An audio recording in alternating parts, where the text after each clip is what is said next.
Finally, in the summer of 1988, PMI members were offered a choice between death or submission, coupled with renouncing the loyalty to the PMI. However, the generation that stepped into this path, inspired by Masoud Rajvi and longing for freedom, resisted heroically in prisons, under torture and in the harshest conditions, even when they had to choose between surrender and execution. They courageously adhered to their principles, the overthrow of the clerical regime and the establishment of freedom for the people.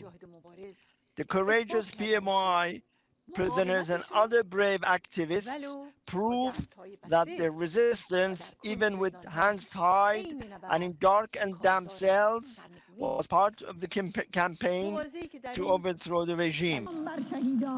Hail to the martyrs. Long live freedom. Thank you all very much. Yes, this is a crime against humanity. Stop à cette lâcheté. This has to be stopped. That Europeans and also the whole world are silent. Today, a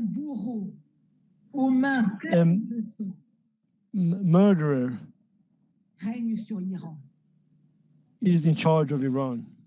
Here is a theocracy imposing the death penalty. He goes on, kill them with revolutionary rage and rancor. These enemies of Islam must be most ferocious against infidels.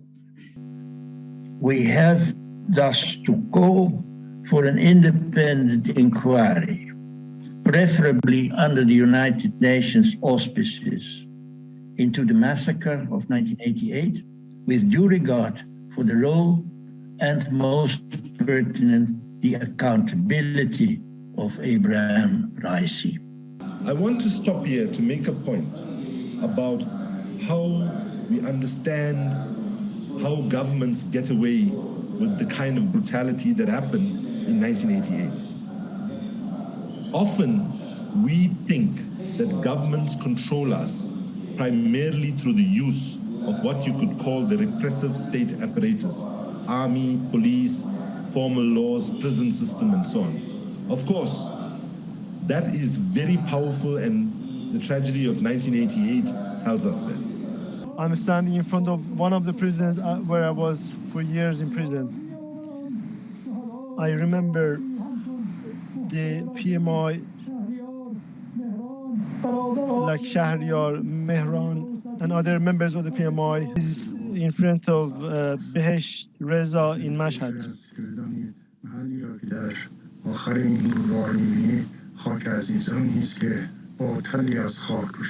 So this is the cemetery of our loved ones.